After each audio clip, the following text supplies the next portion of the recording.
Since the time is there and our two witnesses that we requested to appear are here, I'll go ahead and begin with my opening statement. As I have mentioned, hey. That was your opening statement, John. There's such anticipation.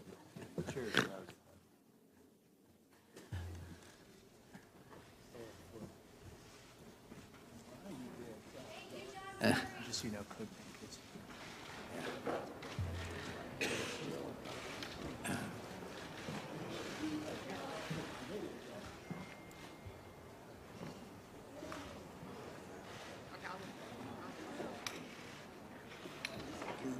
Good morning. The committee meets today to begin a series of oversight hearings on the Joint Comprehensive Plan of Action, which the United States and other major powers have signed with Iran.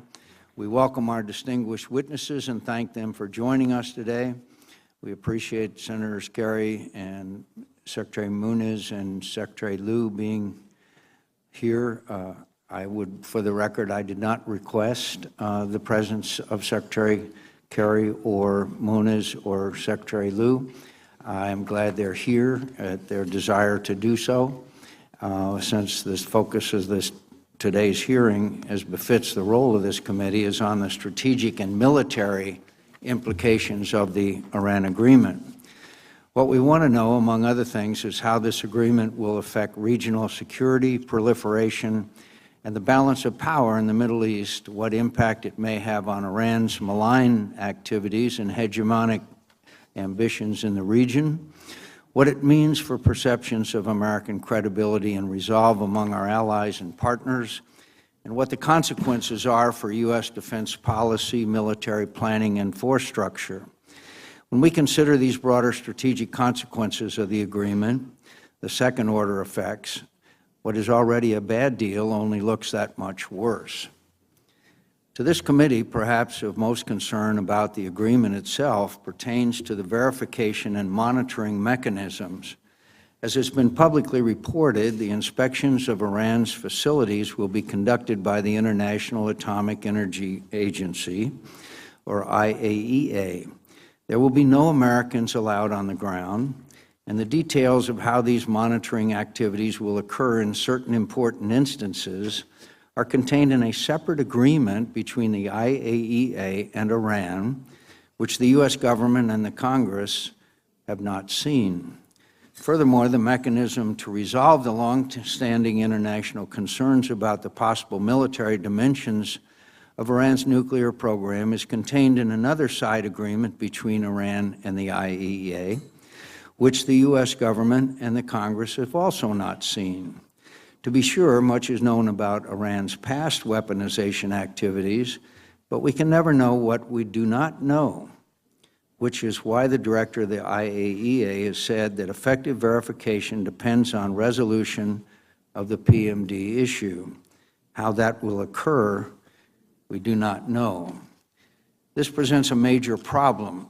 All of us will soon vote on the Iran agreement, and the merits of this agreement hinges on its verifiability.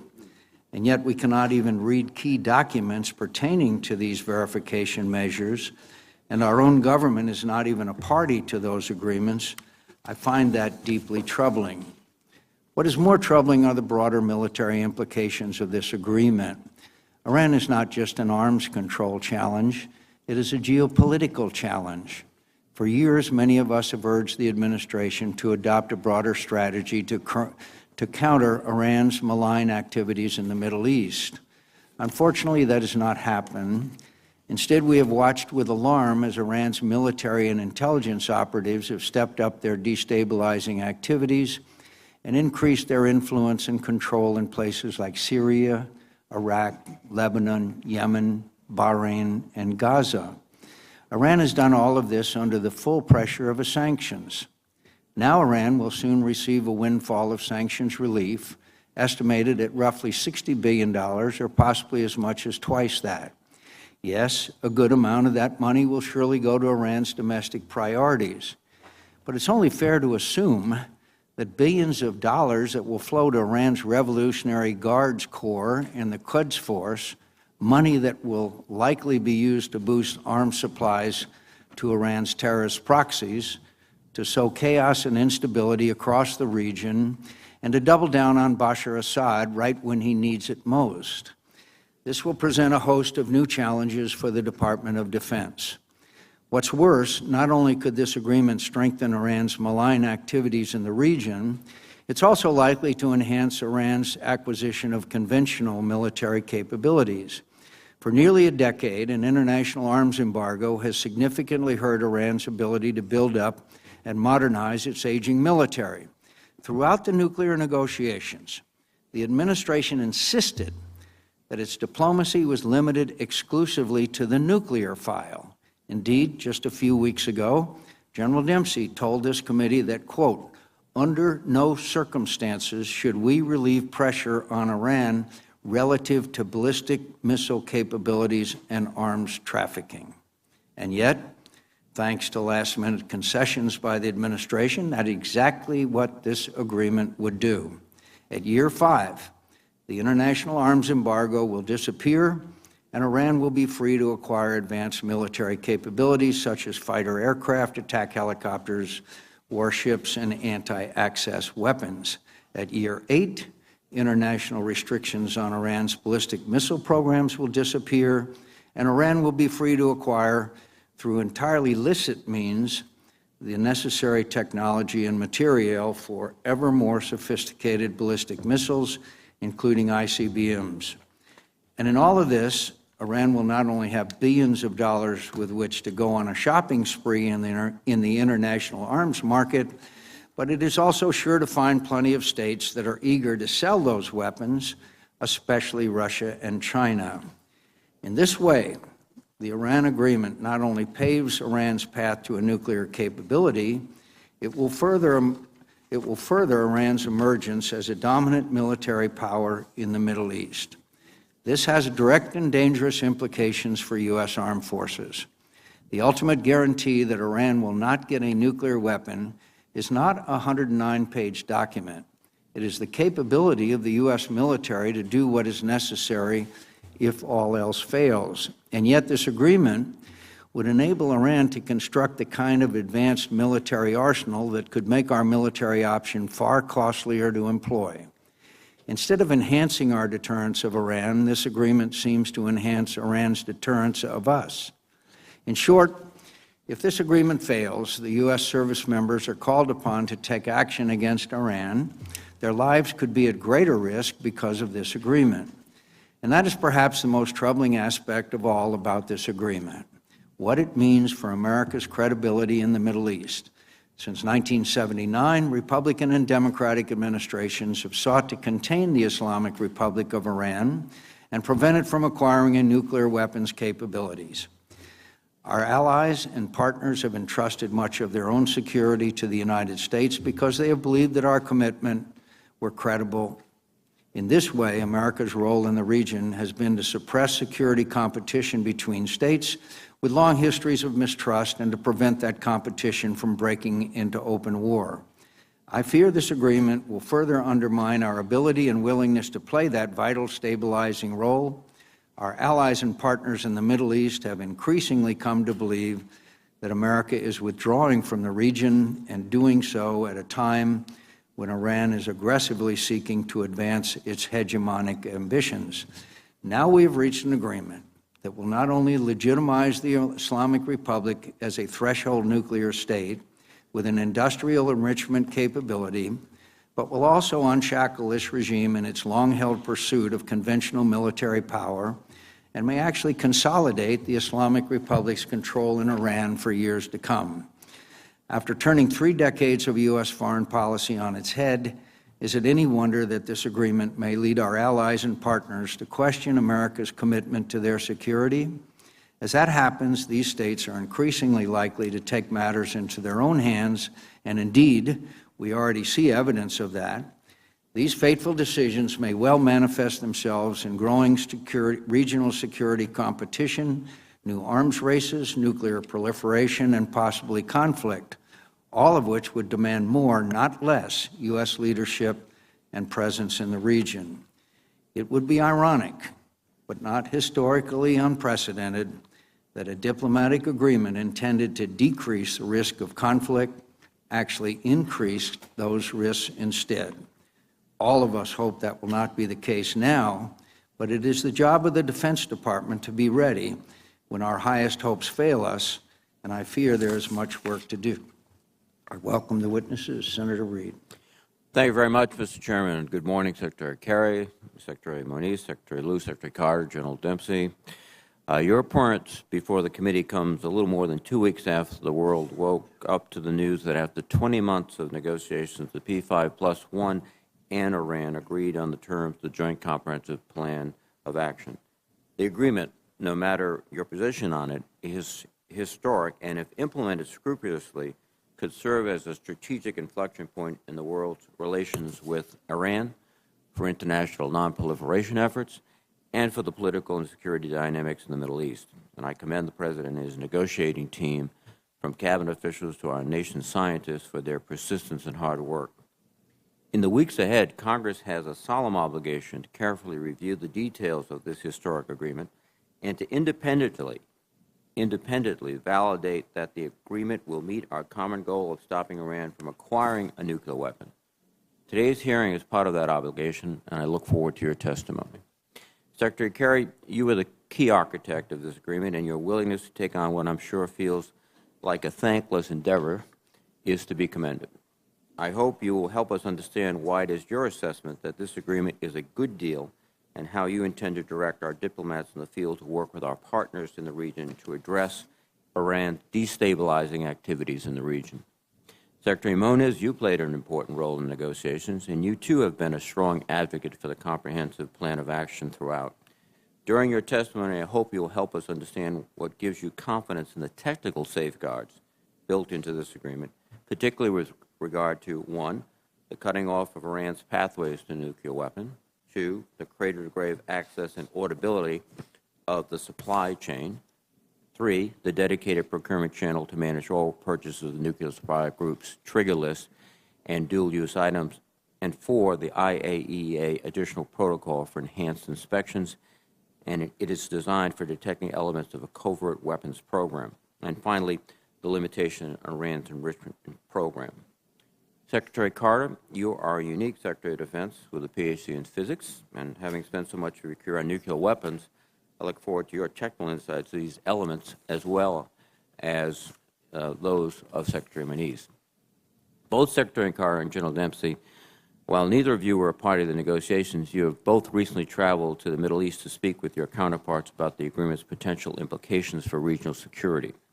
During your meetings, you undoubtedly heard the assessments of our partners and our allies on a range of issues, including how Iran may use sanctions relief to pursue its regional ambitions, expand its support to terrorist proxies, and invest more heavily in its military. These are serious concerns and ones which I share. Our partners in Israel see Iran as a significant and ongoing threat to their national security interests. While Prime Minister Netanyahu is unlikely to ever endorse this historic deal, it is incumbent upon the United States to deepen further our cooperation on military and intelligence matters with Israel and to better understand the concerns of the Israelis. It is also critical that our partners and allies in the Middle East know that the United States will not abandon the region in the wake of this nuclear agreement, and that we will continue to stand alongside them as we confront common state and non-state threats. The May 2015 joint statement following the U.S. and Gulf Cooperation Council, or GCC, meetings at Camp David provided a roadmap for how the administration intends to proceed. It also makes clear that the Department of Defense will be at the forefront of these efforts. Critics of the Vienna Agreement point to perceived flaws related to Iran's ballistic missile capability and its support of terrorist proxies across the region. The Camp David joint statement outlines our commitment to enhancing the ballistic missile defense capabilities of the GCC and improving their interoperability to increase collective defense in order to counter Iran's support of terrorist proxies. The joint statement indicates that we will be increasing our training and exercise engagements with GCC Special Operations Forces elements so as to better enable our partners to confront Iran's asymmetric capabilities. These are important efforts that I look forward to hearing about today. I want to make one final point. These negotiations focused on denying Iran a pathway to a nuclear weapon. A nuclear Iran would be a more formidable force in the region, and as it has repeatedly demonstrated, not a force for peace and stability, but one that supports terror and seeks to impose its will throughout the Middle East. Moreover, a nuclear Iran would likely prompt a nuclear arms race in the region that through accident or design could lead to catastrophe. None of us would condone or ignore Iran's support of terror or other destabilizing activities in the region, but the focus of these negotiations were properly focused on nuclear weapons. The history of arms control makes this point. As Fred Kaplan, a noted national security expert, pointed out, the United States-Soviet strategic arms treaties, signed throughout the Cold War, didn't require the Soviet Union to disavow communism, end its support of third world insurgencies, or institute Jeffersonian democracy. But the deals were still very useful. They capped and in the later years reversed the nuclear arms race, and they provided a forum for diplomacy, a cooling off of the distrust and hatred at a time when no other issue could have done so. I look forward to the panel's responses as we continue to understand this agreement and evaluate the capacity to cut off all pathways to a nuclear device and provide long-term warning of violations so that an appropriate response can take place. Thank you. Thank the witnesses for being here today. And Secretary Carter, could we begin with you?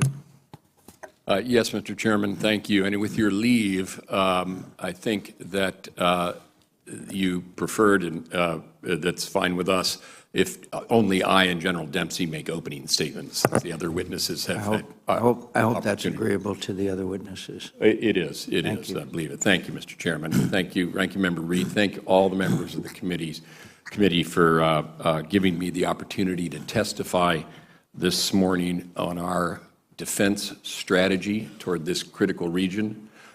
In the wake, as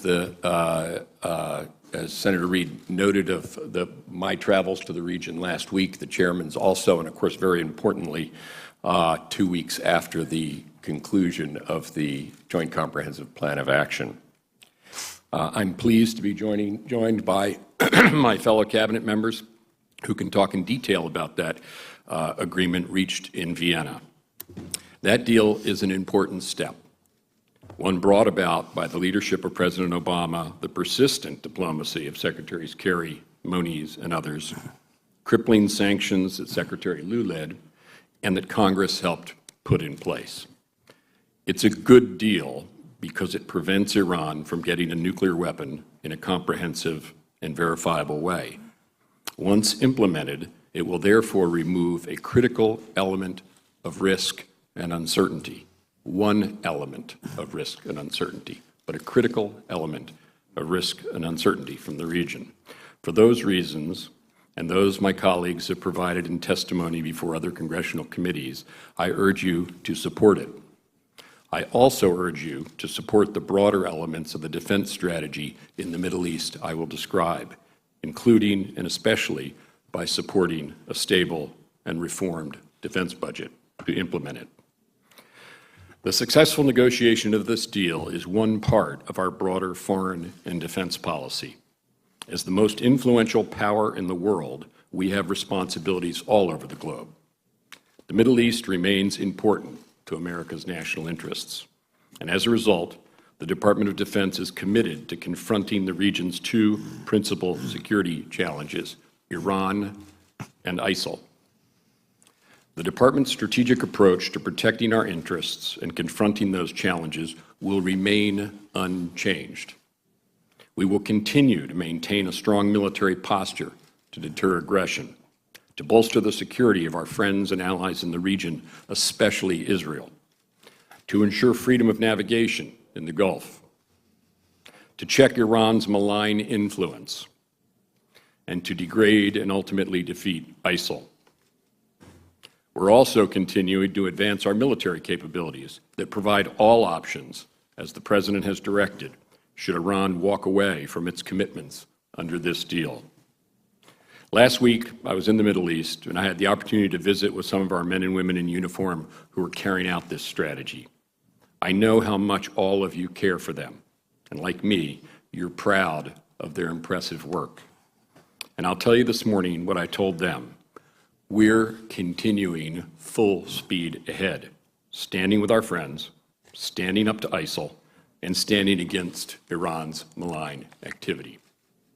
On ISIL, as I testified earlier this month, we have the right strategy in place, built on 9 synchronized lines of effort to achieve ISIL's lasting defeat.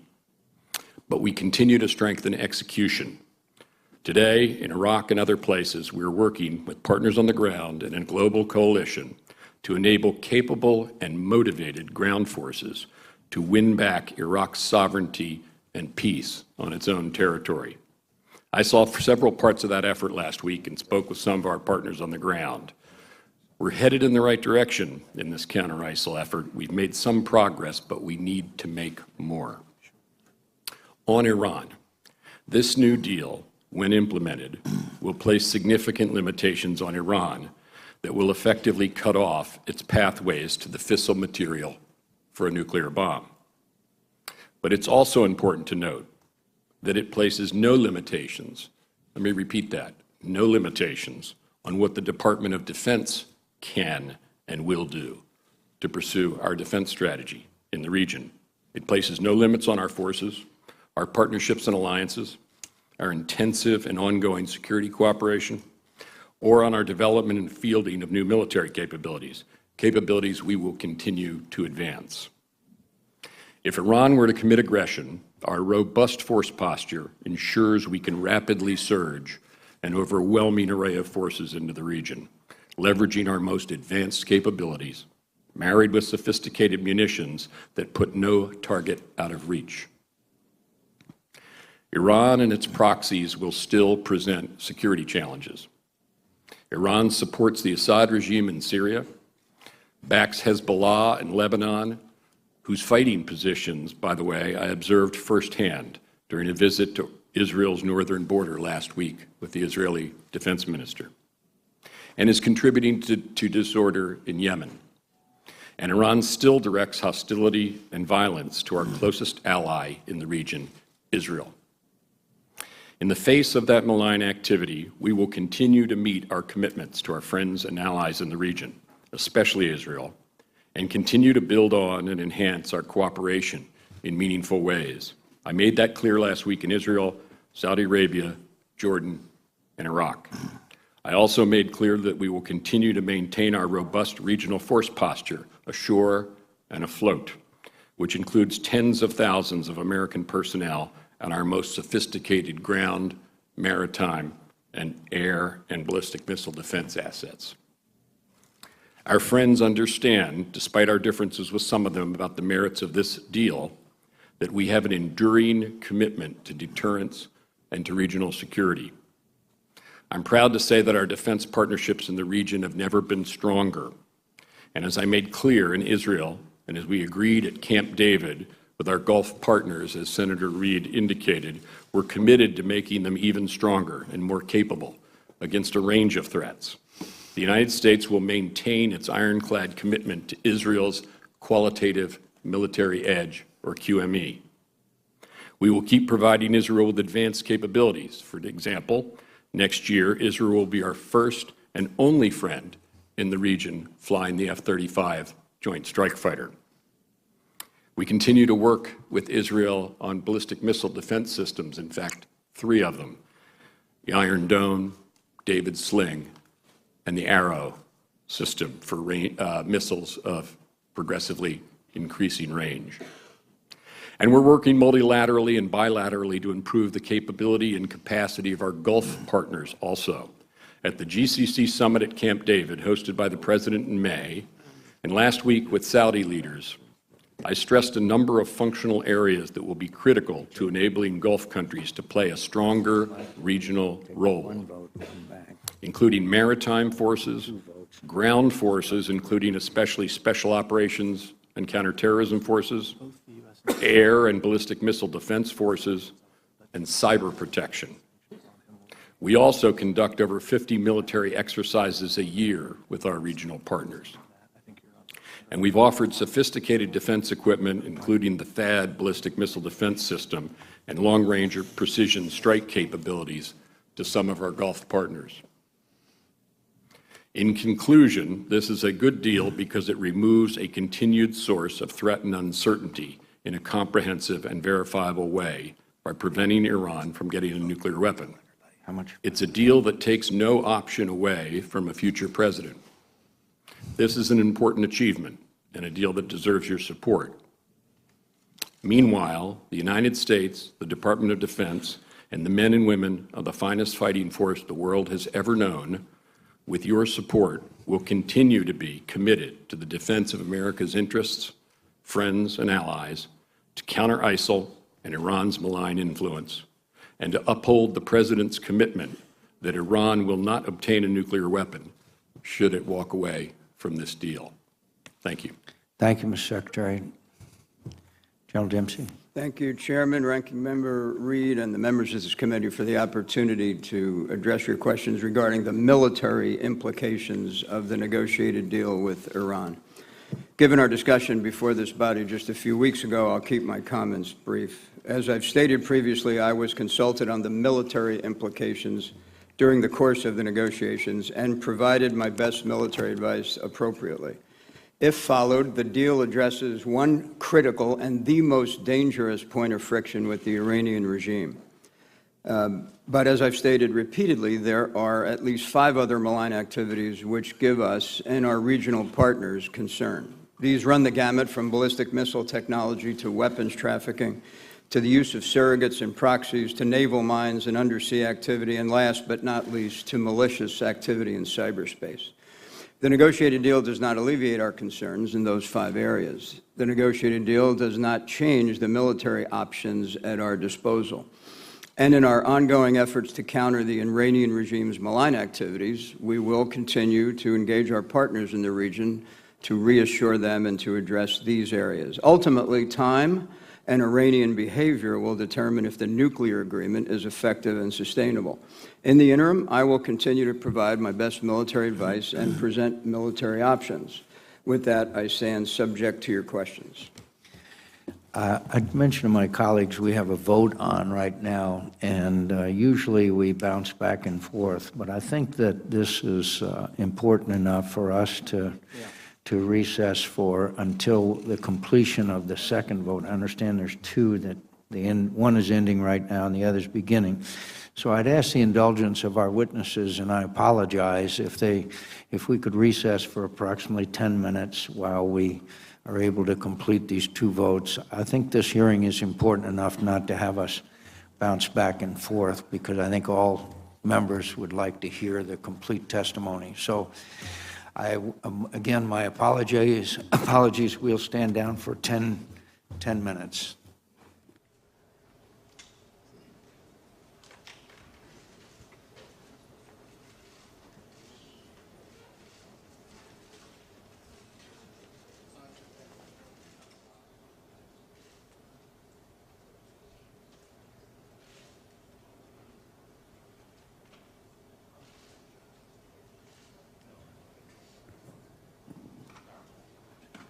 The committee will reconvene, and I want to thank the witnesses for their patience. I'm sure they understand that from time to time we are required to vote. So I want to thank the witnesses for being here. And General Dempsey, your statement has been completed.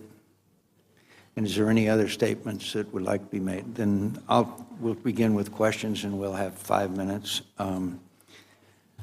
Secretary Carter, the issue has arisen that there is side agreements that have been made between the IAEA and Iran that apparently the Congress has not been made privy to. And could I ask that, since these IAEA agreements, side agreements, have to do with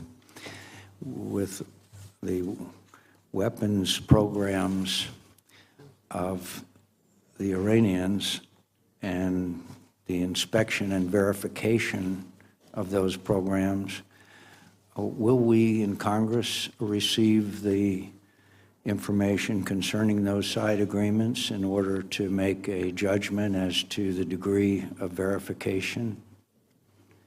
Chairman, I think it's important that the content of those agreements and the manner in which they provide for verification of the nuclear undertakings Iran's making in this agreement and the procedures of the IAEA be known to the Congress. I can't speak for the actual specific documents themselves. I'm sure Secretary Moniz or Secretary Kerry can, but it's an important part of the verification of the agreement, and obviously verification is an important part of any agreement. Let me ask Secretary Moniz if he wants to add anything on the specifics of the IAEA.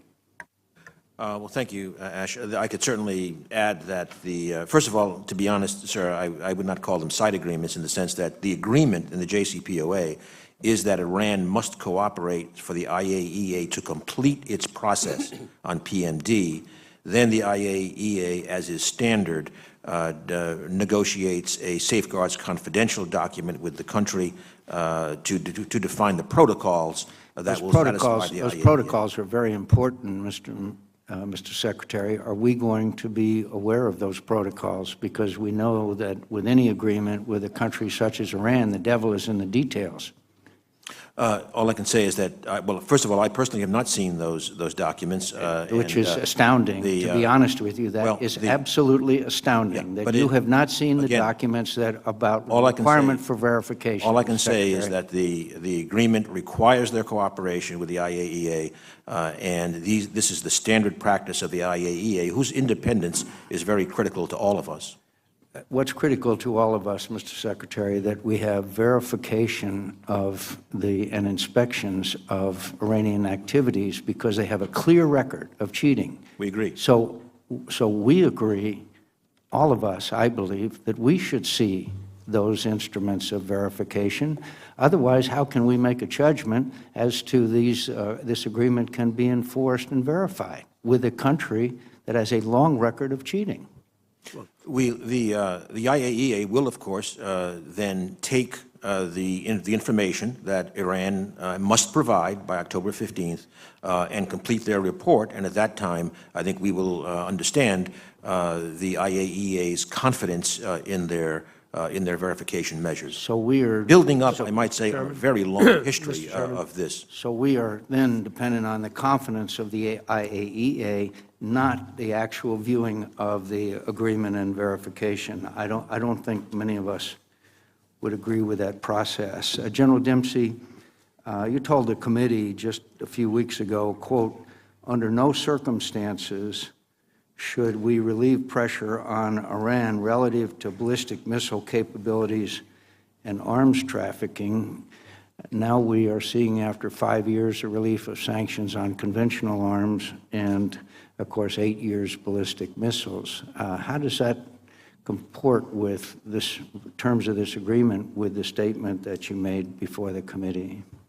Well, it won't surprise you, Chairman, to know that my recommendation was to keep pressure on Iran on the other malign activities for as long as possible, and that recommendation was made and then entered into the negotiating process. I will say, I think that time works for us as well as Iran in this regard, and so with the agreement made and having had the opportunity to give my advice, I support it. Do you, Secretary Carter, believe that Iran will change its behavior as a result if this agreement is finalized? And have you seen any indication of that? I've not, Mr. Chairman, and speaking just for my own judgment, I don't foresee that or have any reason to foresee that. That is why it's important that the agreement be verifiable. That's why it's important that Iran not have a nuclear weapon. And that's also why it's important that we keep doing everything that we need to do. Defend our friends and allies, remain strong in the Gulf, freedom of navigation, ballistic missile defense, all the things we're doing. We need to keep doing those things, and the agreement doesn't limit us in any way. Obviously, if Iran changes its behavior, that would be a welcome thing, but I see no reason to foresee that, Chairman, personally. I see no reason to foresee it, and I see them now with about $50 or $60 billion with which to pursue those malign activities. And I've seen Secretary Liu's testimony and others that don't worry, they'll be using it for domestic purposes. They're doing it now with the assets that they have. One can only imagine what they might be doing with 50 or 60 billion additional dollars. Look, I just would like to say again, I know that the witnesses have very busy schedules, and I'm grateful that you sought to testify before the committee today in order to help us understand this issue, and I thank you. Senator Reid. Thank you very much, Mr. Chairman. Secretary Carter, you indicated in your statement that the United States has not given up any of its military options with respect to the region and to the Iranians. And I would presume also that it has not given up any of its military intelligence and national intelligence operations with respect to Iran. And those intelligence operations, I would presume, would be focused in great detail on potential violations of this treaty. Is that your sense, too? Yes, without going into detail here, certainly we have intelligence activities focused on the Iranian nuclear program, but we have on everything else they're doing: malign activity, Quds force, ballistic missiles, arms transfers, the whole thing. It's a very important intelligence effort. Right. And Secretary Moniz, I understand that General Clapper yesterday indicated that he is confident, I think is a reasonable explanation, of the intelligence community's ability to detect any significant violation of the treaties with or without the direct contact with IAE. Is that a fair judgment in your mind? Yes, in fact, DNI Clapper, CIA Deputy Director Cohen, National Geospatial Intelligence Agency head Cardillo, all made statements. Clapper in particular said that we would have far greater insight into the Iranian program with the agreement, and I would add that far greater insight will persist essentially forever. General Dempsey, in your military assessment, is what is more effective in delaying or stopping the Iranian nuclear program at this time or in the near future, a military strike or this PEEP 5+1 agreement? Well, first, Senator, I'd like to point out that the military options remain. Right. Secondly, I think that a negotiated settlement provides a more durable and reduces near-term risk, which buys time to work with regional partners to address the other malign activities. But there are about 5 military implications. You've invited me here today to talk about the military implications, if you Please. allow me. I mean, the first is it does reduce the risk of a near-term conflict with Iran over their nuclear program.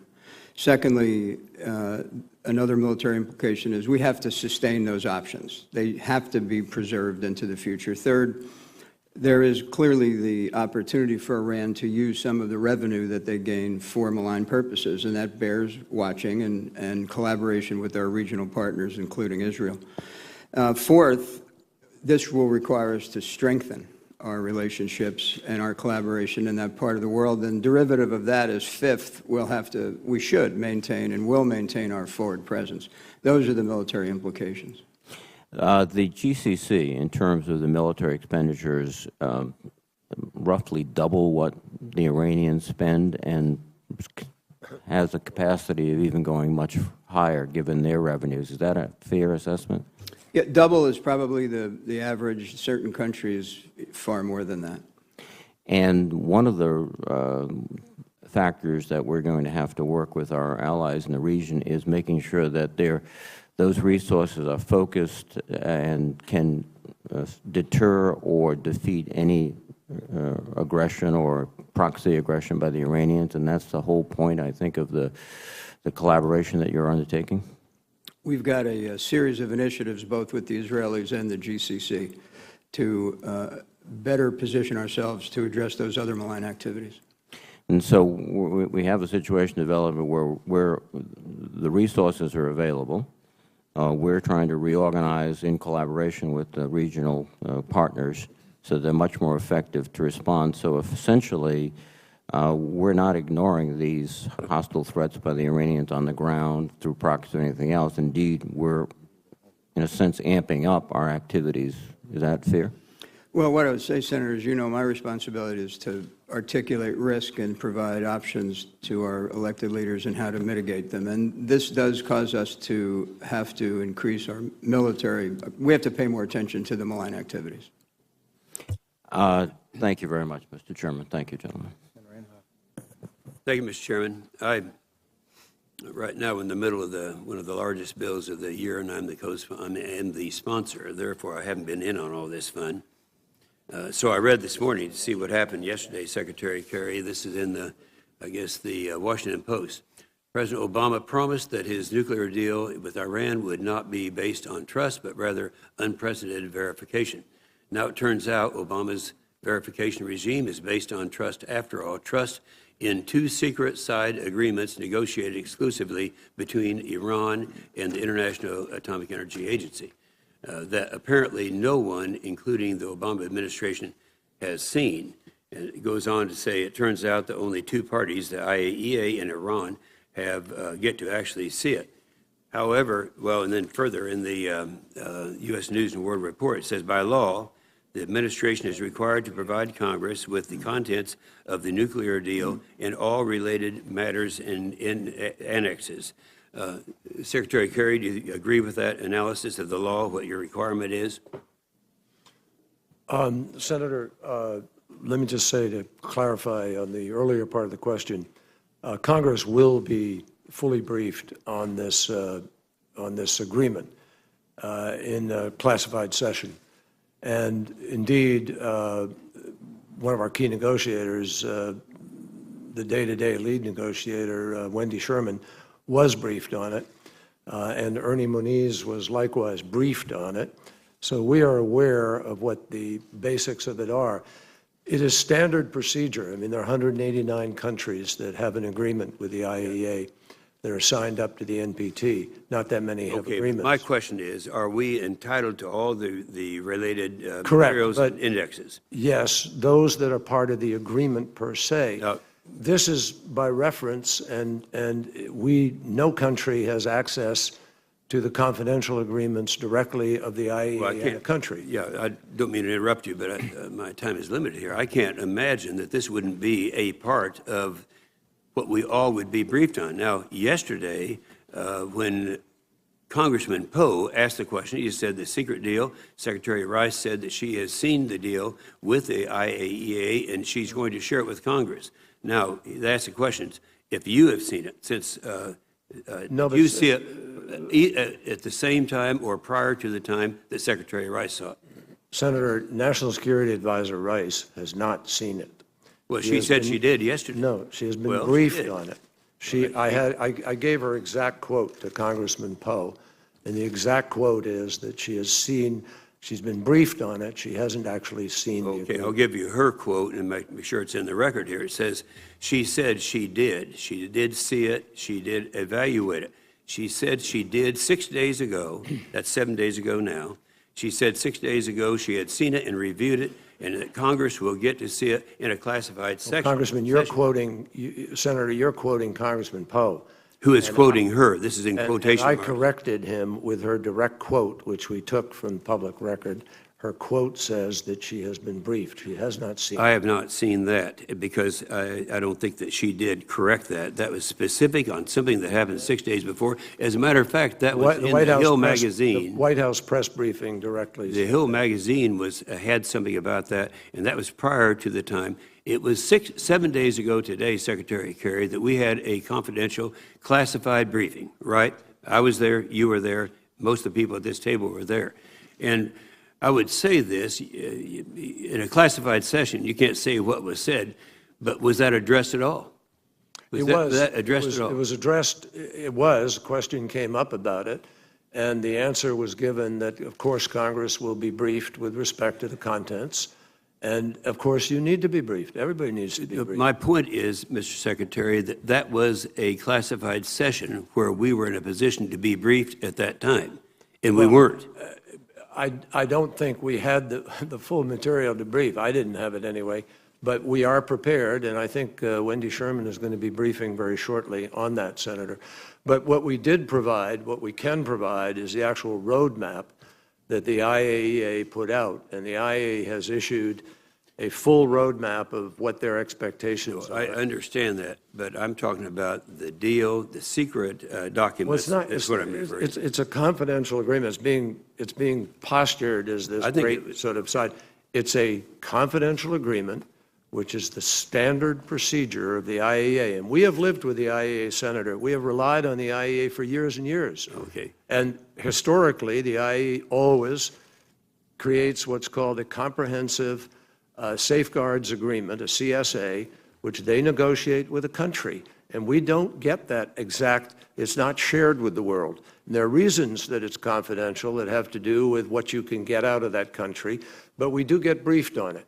We're aware of it. Secretary Moniz has actually made some recommendations to the IAEA for them to actually tighten it up a bit. I think Secretary Moniz, you've certainly got confidence in it, in what you've heard. My time has expired, but I would say to the chairman, it's incomprehensible that we didn't have full access to that, and I think most of the people agree with that, but my time expired. Thank you.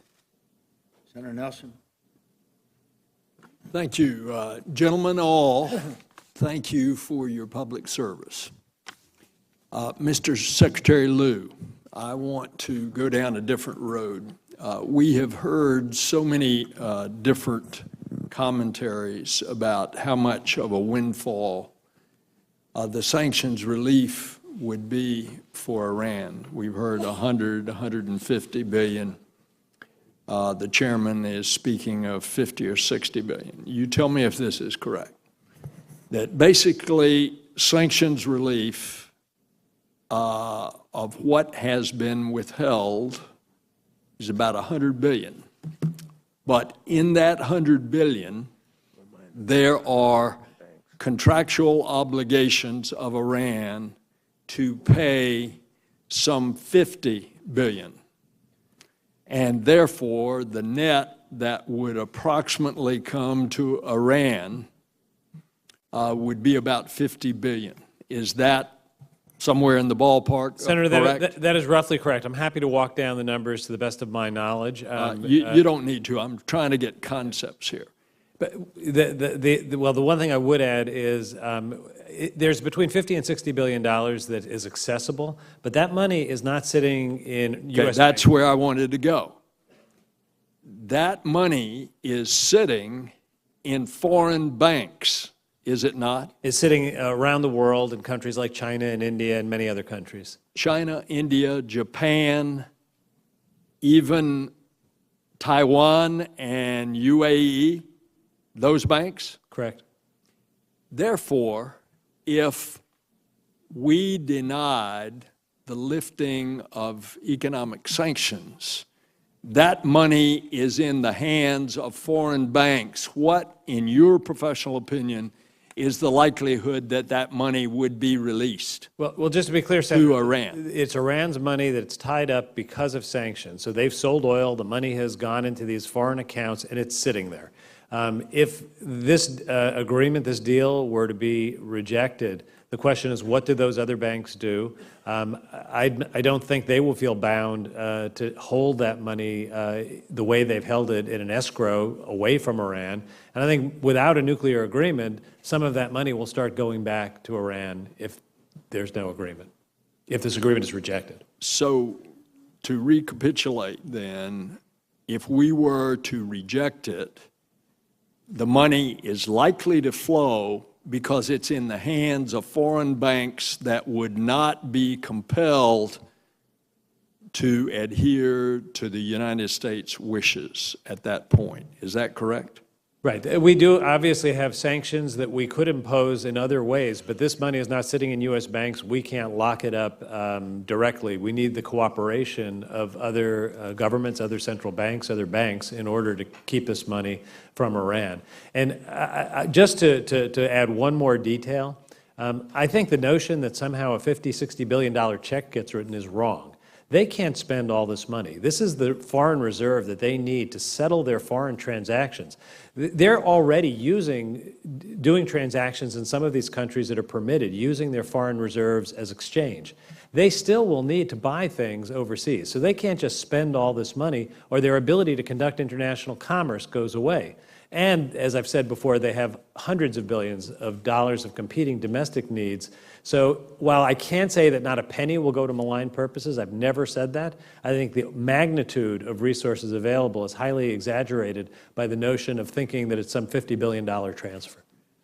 Mr. Secretary Moniz, can you explain to the committee the insight that we, the United States government, will have as a result of this agreement on their uranium centrifuge program, number one, and number two, on their plutonium program as a result of the agreement stating there has to be modifications and/or dismantlement of the plutonium reactor?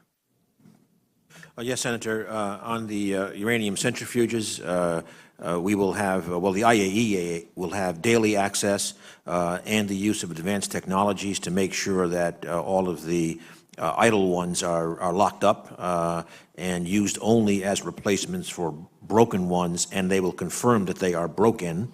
In addition, for 20 years, we will have containment and surveillance of all manufacturing of key centrifuge parts. So it's as General Clapper said, we have tremendously enhanced insight into their program. On the plutonium, they will be required to take out the core part of the reactor, fill it with concrete, and then with international collaboration, and we will be part of that. We will make sure that the replacement reactor is the one that reduces plutonium production by about a factor of 10. So it's way below the amount needed for a weapon. But secondly, they've also agreed that belt and suspenders, that the spent fuel for life, which is where the plutonium resides, will be sent out of the country. So we have very, very good containment there. Thank you, Mr. Chairman. Senator Sessions. Thank you, Mr. Chairman, and thank all of you. I've been a member of and chair now the Strategic Subcommittee. I worked with Senator Donnelly and Senator Nelson over the years. It's been the unified view of the world's developed nations that Iran not have a nuclear weapon. It is a grave threat to peace in the world. Secretary Kissinger, sitting where you are, said a few months ago that if Iran gets a nuclear weapon, he named Turkey, Saudi Arabia, Egypt would get nuclear weapons. Proliferation dangers are very real, and that's why the whole world and even the UN has been firm on this. So I'm very worried about where we are, and I believe the initial era was the commencement of negotiations in 2009 after President Bush had pulled back from that because of the behavior of Iran. And experts in the region warned us that the Iranians are exceedingly patient, that talking can be a trap, and the deeper you get into this talk, the less able you are to take corrective action and to alter the situation as we see it. So now we're at the end. The Iranians see long-term, and I'm afraid that we have endangered the goal that we had a pretty well unanimous nation world behind. Secretary Carter, do you believe that Iran represents the world's foremost sponsor of terrorism? Let's see. State sponsor, probably so. Unfortunately, it's such a kaleidoscope these days that there are lots of sources of terror. But I think for state sponsorship, that's probably accurate. think that's consensus. Secretary Kerry testified yes to that question yesterday in the House. Right. And I wish it weren't so. Me too. And there's a goal and dream that somehow Iran could be brought in from the cold and we can work with them. But I believe it was former advisor to President Reagan, Bud McFarlane, who said revolutionaries don't go back on the revolution. And you believe that the Supreme Leader Khomeini remains committed to the revolutionary goals of the Iranian Revolution? I only read what he says, which suggests that he does. I think he does. I don't think he has any intention to abandon that. Hasn't he? He was recently at an event and led a rally in which chants punctuated the rally, "Death to America, death to Israel." Do you believe that those reflect his views?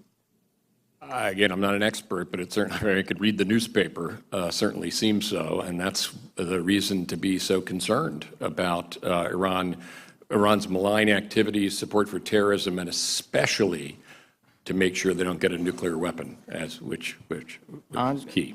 I think that's the only conclusion we can reach. I think he means what he says. We can think it's strange and unserious and not serious, but it is serious. It represents the radical ideological agenda of this regime, which makes it a pariah regime, which makes it a danger to the entire world. And negotiating an agreement that allows them to obtain missiles is also dangerous, even if it's 5 years or 8 years out. The Iranians are very patient.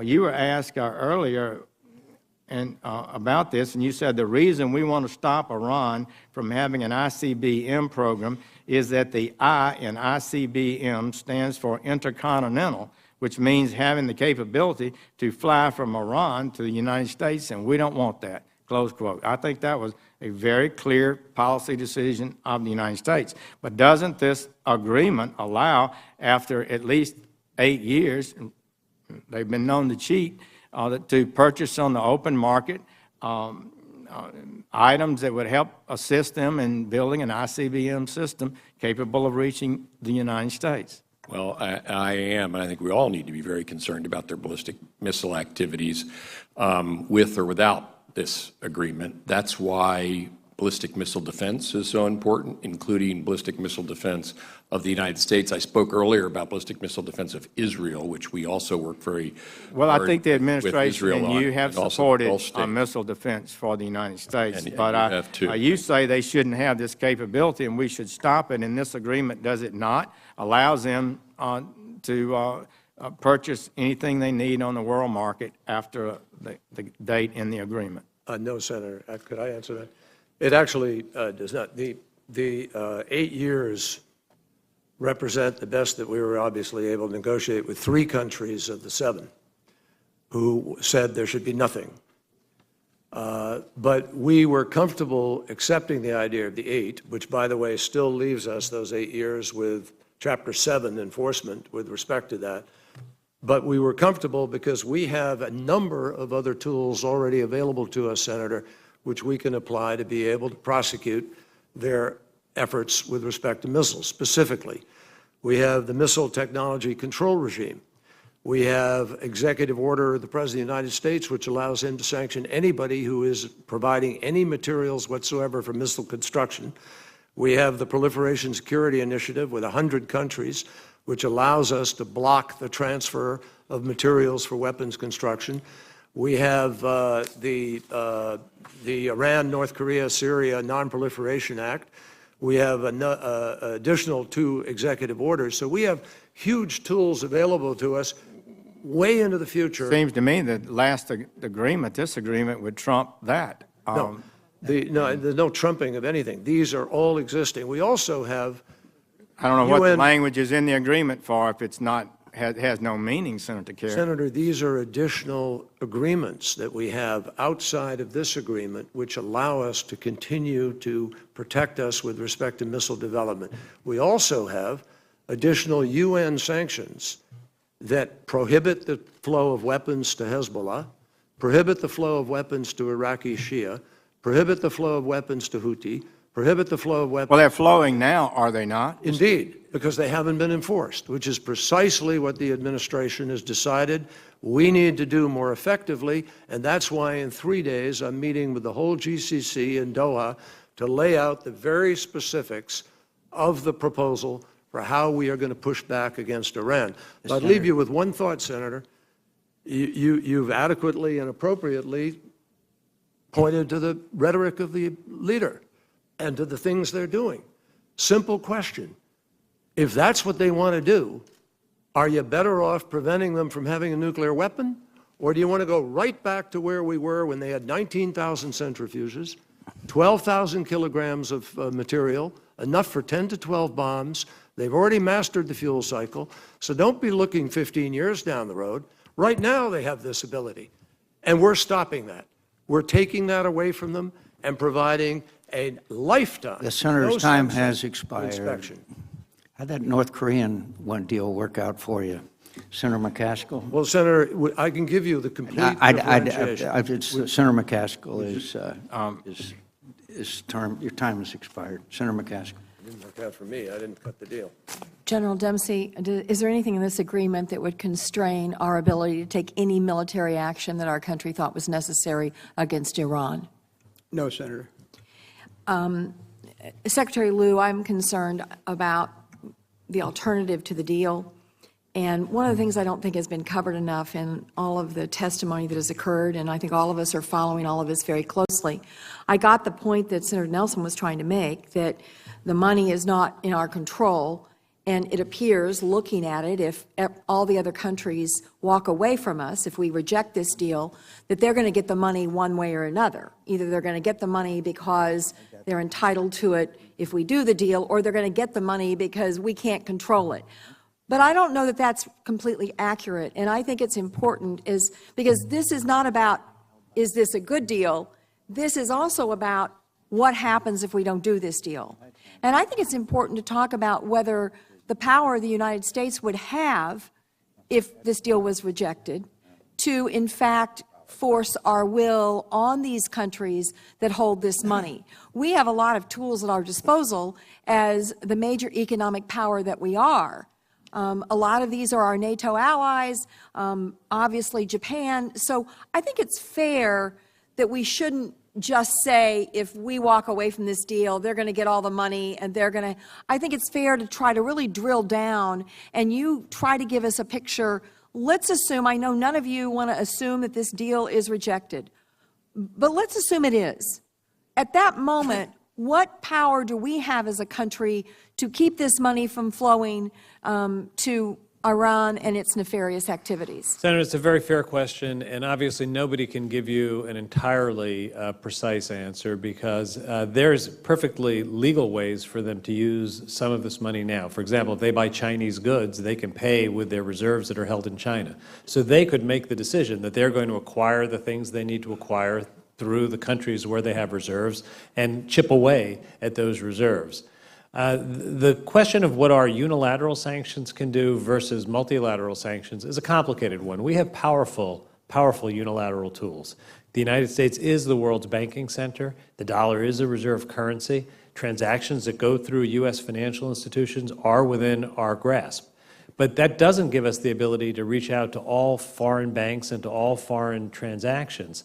And I think that it's at our own peril if we have a sanctions regime where we are enforcing unilateral sanctions that the rest of the world is rejecting, which is very different from what's been going on over these last few years. We have worked bilaterally with countries around the world to do things against their own economic interest because they agreed with us on the imperative of stopping Iran from getting a nuclear weapon.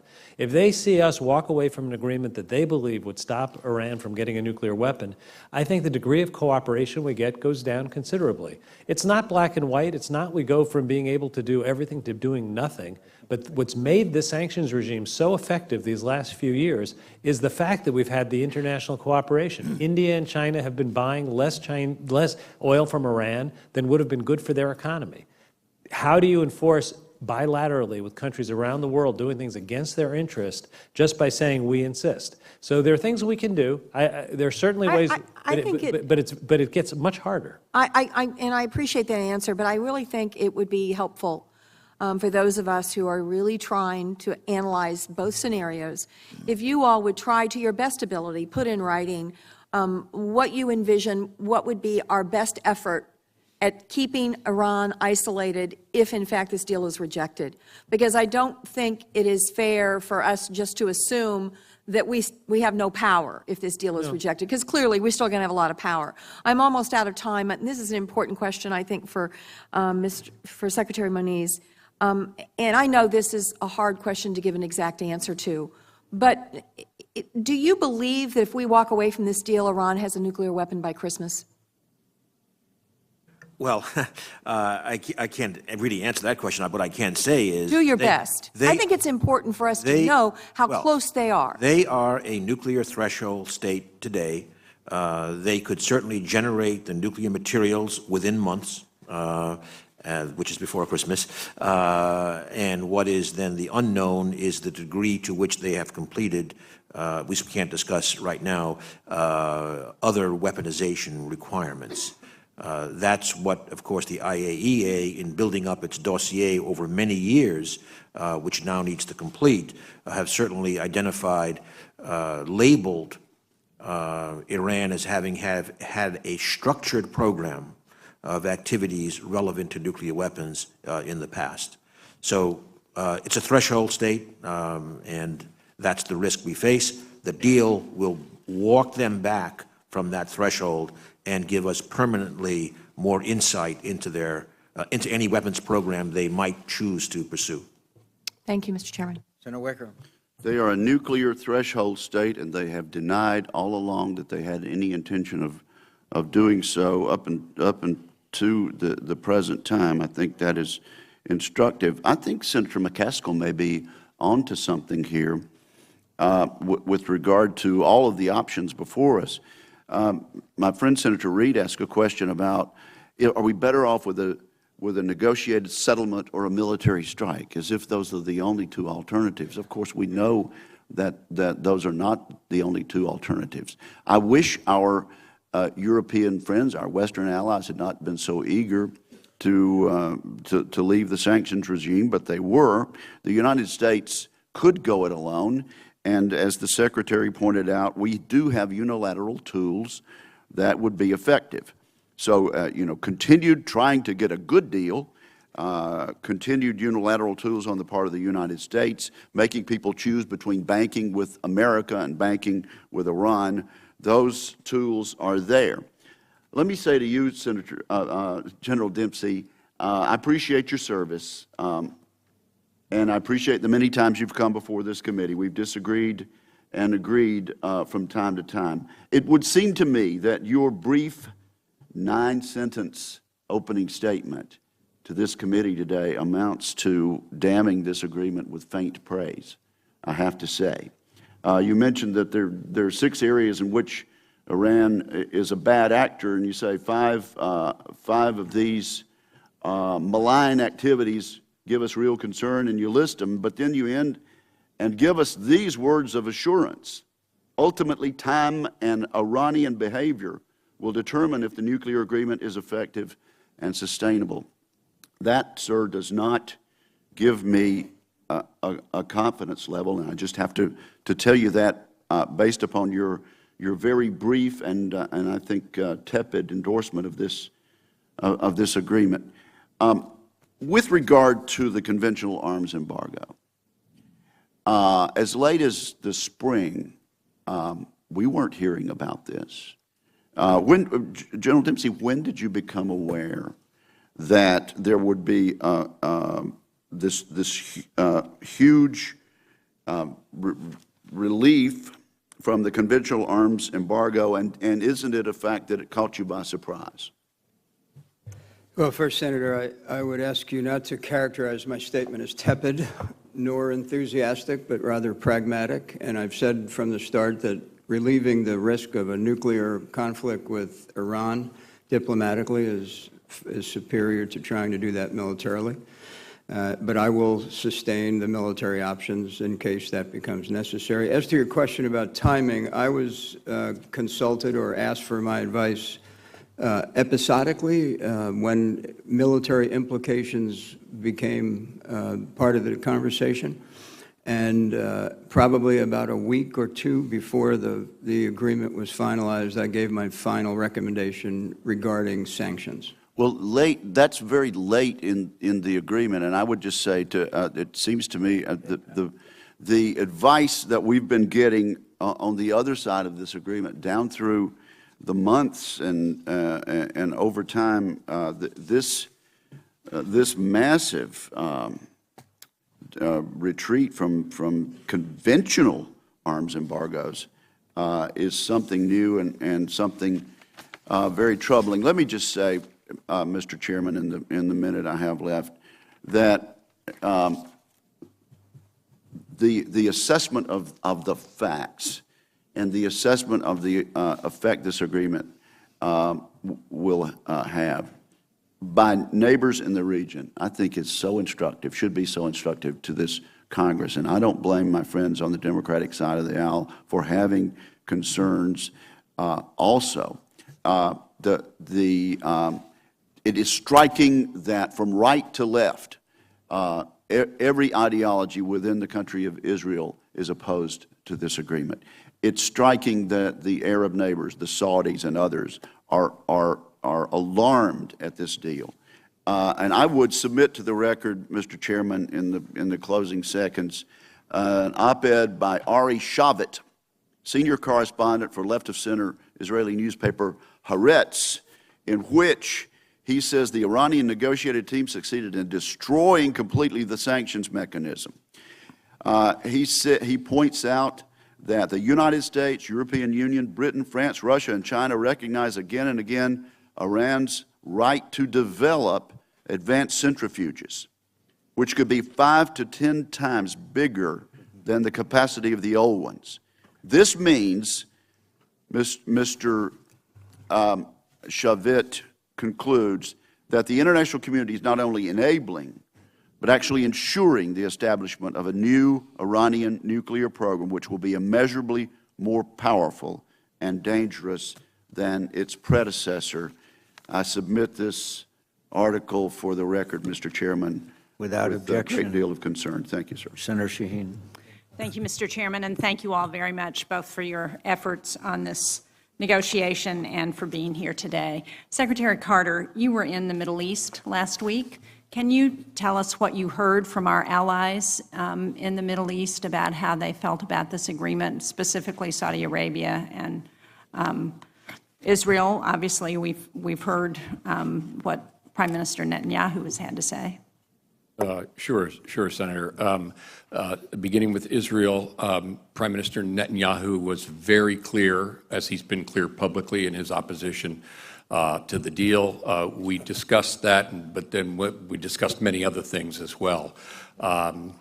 Hezbollah's activity up on the border with Lebanon. In fact, I visited there, our missile defense activities, our cyber security cooperation, our intelligence cooperation, lots of other regional issues. And so we discussed many topics, but he was very clear. And excuse me for interrupting, but would you agree with Senator Wicker's characterization that the Israelis were united in their opposition to the agreement from left to right? I only spoke about this to the Prime Minister, of course, who's the leader of the country. He was, as he's been publicly, very, very clear. And what did you hear from some of our Arab allies in the Middle East? I spoke to the King of Saudi Arabia, who repeated to me a statement he had issued a few days before supporting the agreement.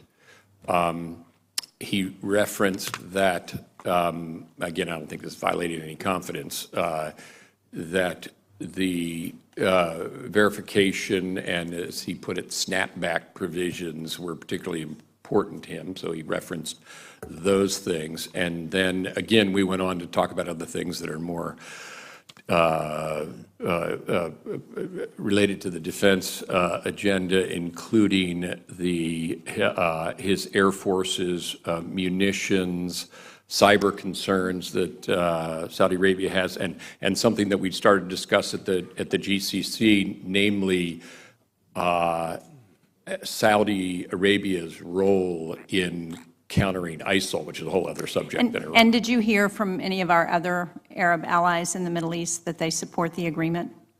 I spoke to the Jordanians about it. Again, this wasn't a major topic with them. We had a lot of other things to talk about, but did not support. I did not express any opposition. I don't recall exactly what they said. It wasn't really the subject of our meeting there. Those were the three places that I met with. Thank you.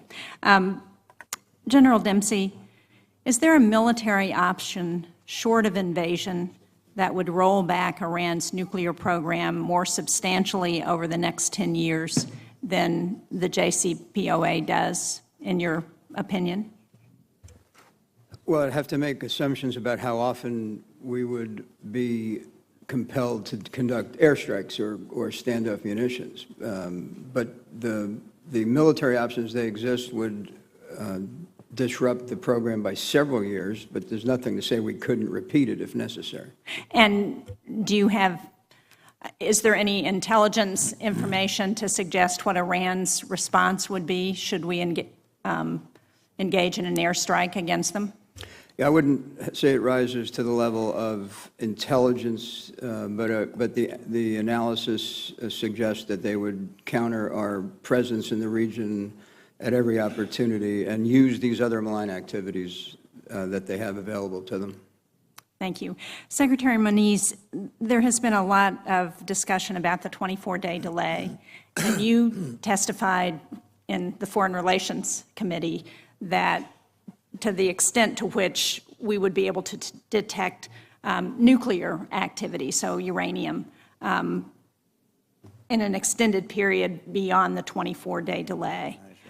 What if the activity does not include nuclear material? To what extent do you believe we could detect other activity other than uranium-related or nuclear-related activity? Well, Senator, first of all, permit me to reinforce the fact that having the 24-day period is itself new in the sense that there's never been any time limit in terms of access to undeclared sites.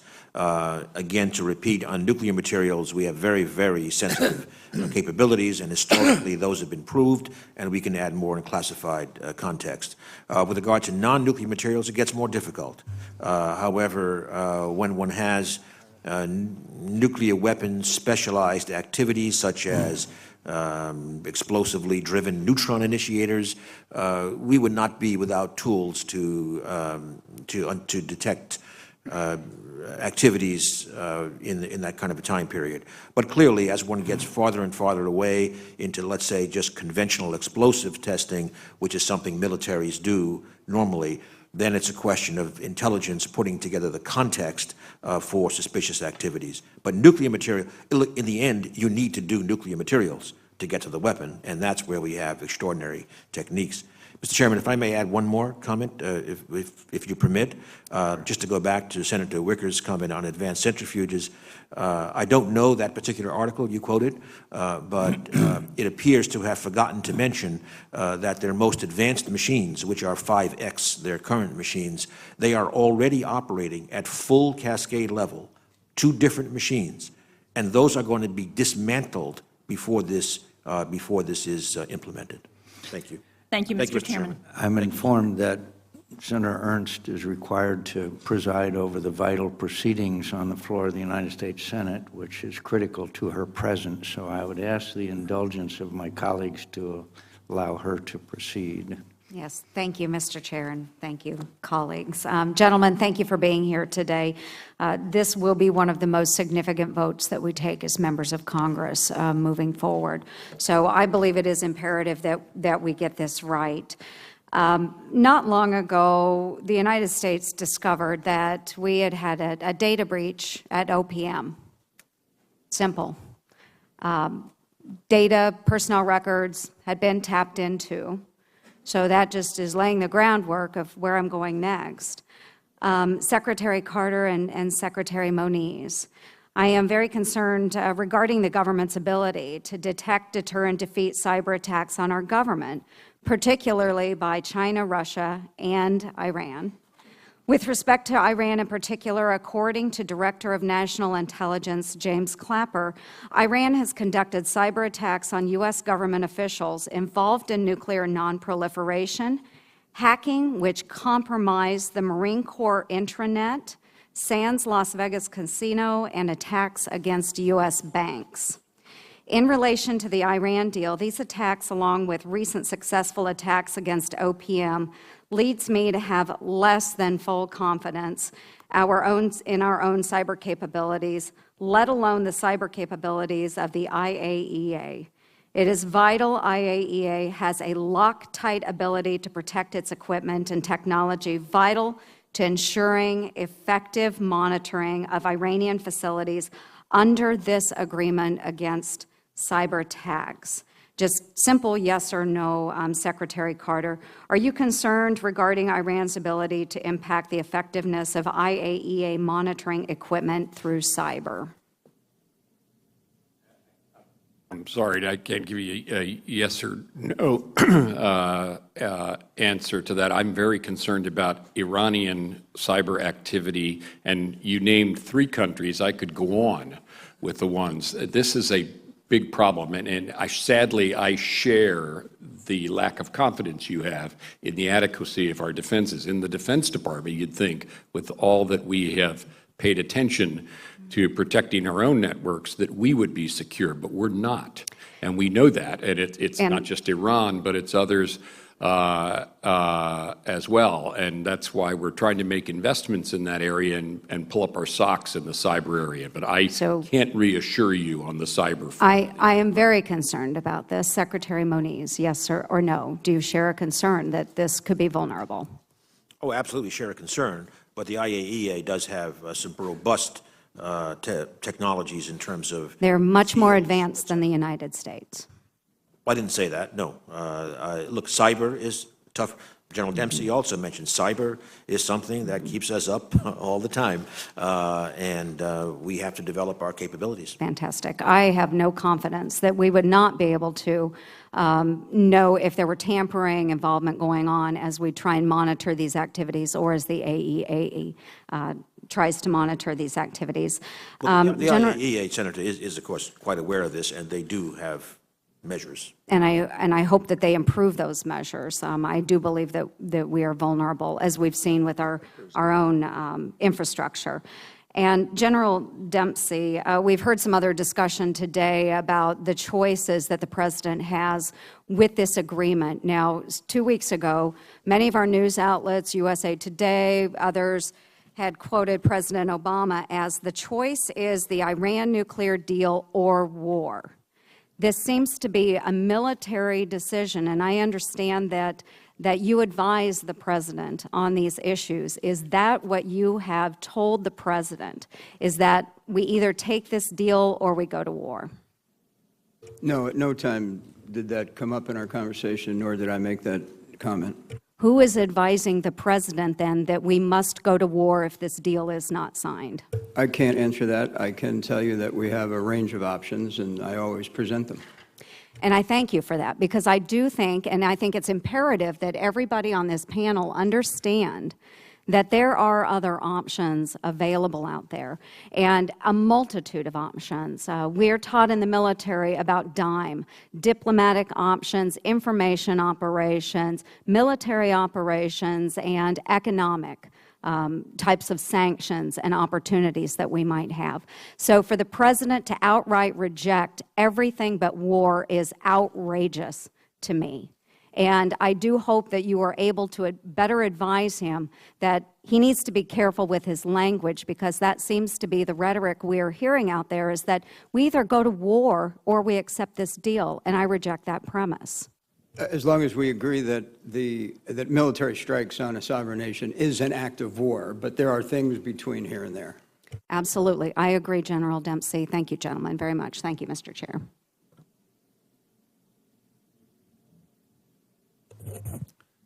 Thanks, Mr. Chairman. General Dempsey, you answered, well, first of all, let me thank everybody at this table for your service to our nation and the hard work and dedicated service that produced this agreement, whether we vote for it or not, and I have made no decision for myself. I think the nation owes you its gratitude for the hard work that you've done. Is it fair to say, General Dempsey, that the breakout time for Iran to produce enough fissile material for a nuclear weapon will return to what it is now, about 2 to 3 months after the 10-year period? I don't know that it's fair to say that, because I think that some of the additional protocols and things which are out of my area of expertise could inhibit them for a longer period of time. Let's assume for the moment that, in fact, the breakout time is reduced at the end of that 10-year period to essentially what it is now. Will the United States be in a stronger or weaker position militarily if the military option is necessary for some future president?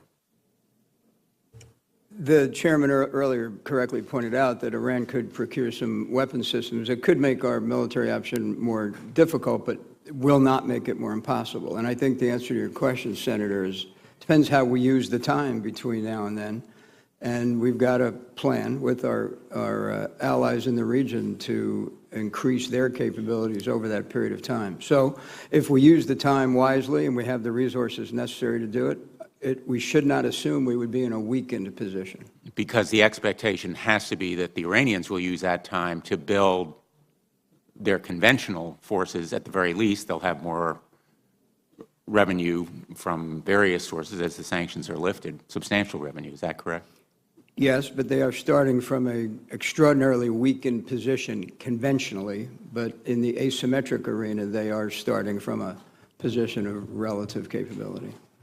Where I'm going with this question is, what changes in military force structure do you think the United States has to take, both to make sure that our national security is assured and also that our allies is as well? What specific changes should the Armed Services Committee be supporting in the near and longer term? Well, I mean, that's almost a separate hearing, but I would suggest to you that we really need to have the kind of budget certainty that the Secretary of Defense has articulated, and then secondly, that we should not at this point in time consider reducing our force presence in the Middle East area of responsibility. Secretary Lew, let me turn to the economic sanctions that could be available, which my colleague from Iowa has mentioned. Can those be put back in place? Can the United States alone, even without our allies, use its finance system and its banks to implement a severe sanction system? Senator, we certainly have very significant tools that we have used unilaterally and we could use again unilaterally. But what we've seen over the last several years is the impact of multilateral sanctions that have truly had a crushing impact on Iran's economy. It's brought them to the table. They've reached the agreement that we're here discussing. I think the notion that we can unilaterally equal or surpass that is something that is inconsistent with what we've learned. We may not be able to equal or surpass it, but we can certainly make a significant and also severely damaging effort if we choose to do so. We can. And what I would say is, importantly, that the snapback provisions that are in this agreement, if Iran violates it, make it so that both the U.S. and the international sanctions would be back in place, which puts us in the strongest position. The challenge will be to mobilize our partners in that effort. I don't think it's a challenge. The way it was constructed, it's a very strong snapback provision. The international sanctions snap back in a way that we can work our will by exercising a veto if there's a disagreement with us. Secretary Kerry, did you have a comment? I noticed that you seem to be... There's a surreality here. I mean, and with all respect, the senator from Iowa is not here, but the President of the United States is not mandating war. He doesn't want to go. It's not his choice. And he's not advocating war. What he is saying is that if you analyze the alternatives here, and this is what I mean by surreality, when you say, could the United States continue some sanctions, to what end? To negotiate? I mean, with whom? You think the Ayatollah is going to come back and negotiate after he's already Secretary Kerry, the time has expired. Please Could I just shorten finish your one remarks. thing, Senator? Yes. The reason that the president talks about the possibility of war is Iran has already made it clear that if this is rejected, they consider themselves free to go back and enrich and to go back to where they were with the 12,000 kilograms, 10 to 12 bombs, et cetera. And the inevitable consequence of that will be, what are you going to do about it? Next step. We will have lost the international support because the international community is ready to enforce this deal. If we're not unilaterally, they walk away. So you have huge difficulty with the sanctions, and you lose your capacity to have the support for the military strike, if there had to be one. It's not a choice the president wants to make, but it's the inevitable consequence of them moving to assert what they believe is their right in the furtherance of their program.